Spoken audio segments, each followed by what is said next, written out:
बघा मुलांना लक्ष द्या. क्वेश्चन काय आहे आपल्याला? हे अंक दिलेले आहेत, बरोबर आहे का? 2, 5, 7, 9, 4, 1. आता या अंकापैकी कोणताही अंक एकदाच वापरायचा मुलांनो. आणि आपल्याला 5 अंकी लहानात लहान संख्या तयार करायची. 5 अंकी लहानात लहान संख्या. सांगा बघू, काय तयार होईल? येईल सांगता कोणाला?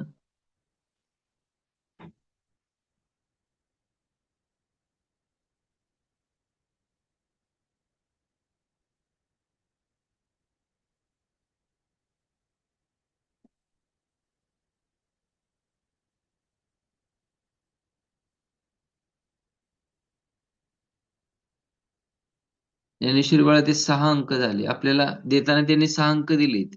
पण संख्या कशी तयार करायची आहे मुलांनो? 5. लक्ष, हा थोडासा प्रश्न आपल्याला फसवणार आहे. बरेच जण काय करणार आहेत? 6 अंकी संख्या तयार करणार आहेत. 6 अंक दिलेत त्यांनी. पण आपल्याला 6 अंकी संख्या तयार करायची आहे का? नाही. ओके. 5 अंकी लहानात लहान संख्या तयार करायची. मग लहानात लहान संख्या तयार करताना काय केलं जातं? तर लहान संख्येकडून मोठ्या संख्येकडे जायचं. म्हणजे चढता क्रम करायचा संख्यांचा. लक्षात, म्हणजे लहानात लहान संख्या तयार होईल. चला, सगळ्यात छोटी संख्या कोणती आहे? 1. त्यानंतर कोण आहे? 2. त्यानंतर कोण आहे? 4. त्यानंतर कोण आहे? 5. त्यानंतर कोण आहे? 7. झाले का 5 अंक? येस. आपल्याला 5 अंकी बनवायचे गिरिंजे. 6 अंकी नाही बनवायची. म्हणजे 5 अंकी लहानात लहान संख्या काय तयार झाली? 12,457. आता मला सांगा, याच्यातला आता पुढे प्रश्न काय विचारलाय बघा, की ही संख्या तयार केल्यानंतर हजार स्थानी असलेल्या अंकाची स्थानिक किंमत. हजार स्थानी कोण आहे रे मुलांनो? हजार स्थानी 2 आहे ना, हजार स्थानी 2. मग 2 ची स्थानिक किंमत कोण सांगेल? प्लेस व्हॅल्यू त्याची.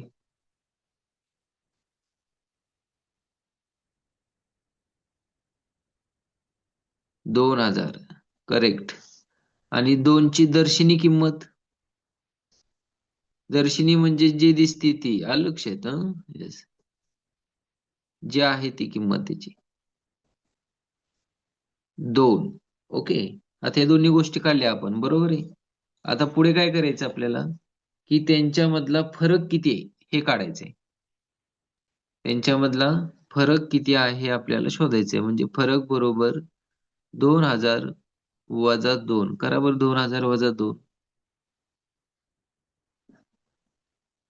1998. करेक्ट. समजलं सर्वांना? 1998 कसं आलं? म्हणजे ऑप्शन नंबर कोणता येणार आहे मुलांना आपला? Option number 3. ओके. 1998.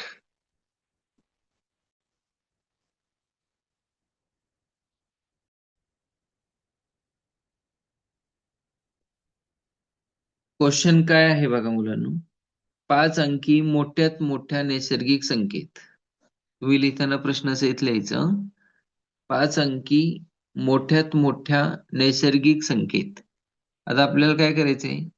5 अंकी मोठ्यात मोठी नैसर्गिक संख्या तयार करावी लागेल आपल्याला. सांगा बघू, 5 अंकी मोठ्यात मोठी संख्या काय तयार होईल?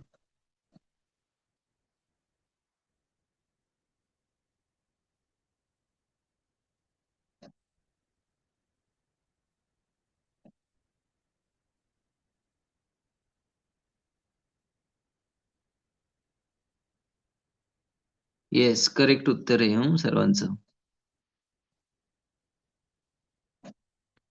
99,999.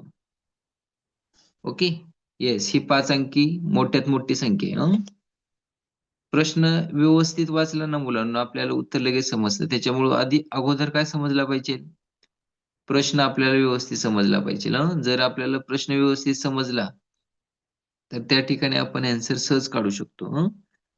तर बघा पुढे, की त्यांच्या अंकांच्या स्थानिक किमतीत. म्हणजे आता आपल्याला पुढे काय करायचंय? 5 अंकी लहान मोठ्यात मोठी संख्या तयार केली आपण नैसर्गिक. एक अंकी लहानात लहान संख्या मिळवल्यास, आता मला सांगा एक अंकी लहानात लहान संख्या कोणती? एकच येणार आहे. Okay, yes. ती त्याच्यामध्ये काय करायची? मिळवायची. म्हणजे 99,999 अधिक 1. सांगा किती येईल?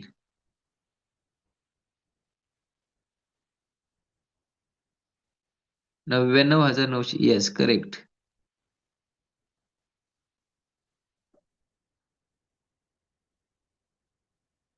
एक शून्य जास्त होते मुलांनो, नीट बघा. 99,999 मध्ये एक मिळवला की 1,00,000 होतात.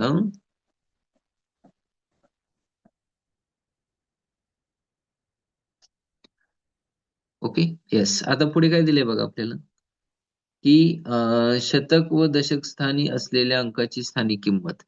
शतक स्थानी कोण आहे? 0. दशक स्थानी कोण आहे? 0. म्हणजे शतक स्थानी आणि दशक स्थानी यांच्या स्थानिक किंमत किती येणार आहे? 0-0च येणार आहे ना. मग त्यांच्यामधला फरक पण किती येईल? 0च येणार आहे उत्तर. Okay, yes. म्हणजे आपला आन्सर ऑप्शन नंबर कोणता येणार आहे?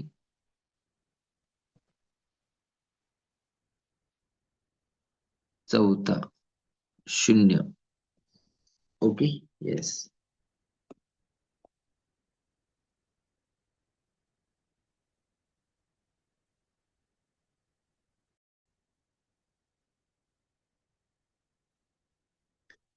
शून्य आपल्याला अंक कोणकोणते दिलेत बघा. 0, 4, 8, 9, 6, 5, 7 आणि 3.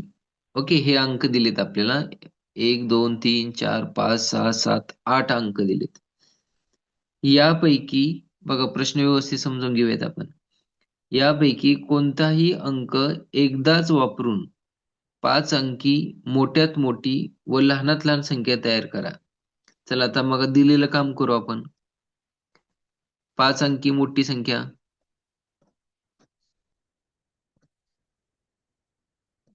सांगा काय तयार होईल? आता मोठी संख्या तयार करताना काय करायचं? उतरत्या क्रमाने यायचं मुलांनो. आणि छोटी संख्या तयार करताना चढत्या क्रमाने जायचं. आता उतरता क्रम म्हणजे काय? Big to small. ओके, 5 अंकी बनवायचे आपल्याला. अदिती कोळेकर 4 अंकी नाही बनवायची. चला, सगळ्यात मोठा अंक कोणता आहे मुलांनो? 9. ओके, 9 ला घ्यायचं. नंतर कोण आहे? 8. नंतर 7. नंतर 6. नंतर 5. म्हणजे काय येणार आहे? 98,765. Okay, yes. सफा, उत्तर चुकलेलं आहे तुझं बाळा. आपल्याला 5 अंकी बनवायचे. सगळेच अंक वापरून बनवायचे का? नाही. चला तर लहान संख्या बनवू आपण.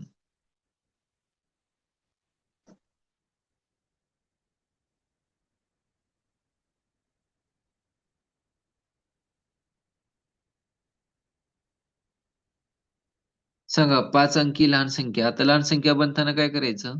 आता सर्वात छोटा अंक कोणता आहे? 0 आहे. बरोबर आहे का? पण 0 पहिल्यांदा कधी घ्यायचं नाही हां. कारण 0 पहिल्यांदा घेतल्यावर त्याला काउंटिंग केलं नाही जात. लक्षात ठेवा हां. ती 4 अंकी संख्या तयार होईल. आपल्याला 5 अंकी बनवायची आहे. मग 0 जर असेल दिलेल्या अंकामध्ये आणि लहान संख्या बनवायची असेल आपल्याला, तर तो 0 नेहमी दुसऱ्या नंबरला ठेवायचा. कितव्या नंबरला ठेवायचा मुलांनो? दुसऱ्या. मग 0 सोडून दुसरा कोणता आहे सर्वात लहान अंक? 3. मग पहिलं 3 लिहायचं. नंतर 0. चला नंतर कोण आहे? 3 नंतर छोटासा अंक कोण आहे? 4. 4 नंतर कोण येईल? 5 आणि 6. म्हणजे 30,456. ओके. आता पुढे काय दिलंय बघा आपल्याला. प्रश्न जसं सांगतो तसं जायचं. दोन्ही संख्यांची बेरीज करा. आता हे जे बनवलेत आपण त्या दोघांची काय करायची आपल्याला? बेरीज करायची. चला मग बेरीज करू आपण त्या दोघांची. 98,765 अधिक किती करायचं आपल्याला? 30,456. बरोबर आहे? चला करा बेरीज. 5 आणि 6 किती झाले? 11. हातचा आला 1. 1, 6, 5. 12. हातचा आला 1.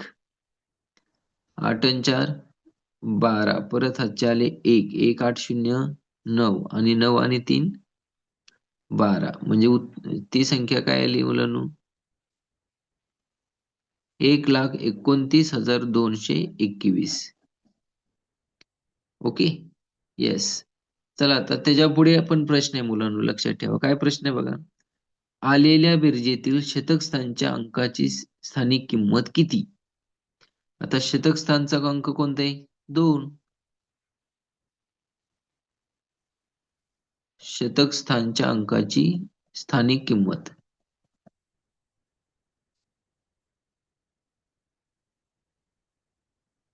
सांगा, काय येईल मग त्या ठिकाणी? 200. करेक्ट. सांगा मग अँसर ऑप्शन नंबर कोणता येईल आपला? फर्स्ट. ऑप्शन नंबर कोणते येणार आहे मुलांना त्या ठिकाणी? फर्स्ट. समजलं का रे? येस. म्हणजे प्रश्न खूप सोपे असतात मुलांनो. फक्त आपल्याला ना प्रश्न व्यवस्थित वाचून समजून घेता आला पाहिजे. जर आपल्याला व्यवस्थित समजला त्या ठिकाणी, तर आपण उत्तर सहज काढू शकतो. ओके. फक्त प्रश्न आपल्याला समजला पाहिजे. म्हणजे गणित लिहिताना अर्धवट प्रश्न वाचून लगेच सुरुवात करायची का सोडवायला? नाही. लगेच सुरुवात करायची नाही. अगोदर प्रश्न व्यवस्थित समजून घेतला, की आपलं उत्तर लगेच होऊन जातं त्या ठिकाणी. त्यामुळे प्रश्न आपल्याला समजणं खूप गरजेचं आहे. चला नेक्स्ट क्वेश्चन.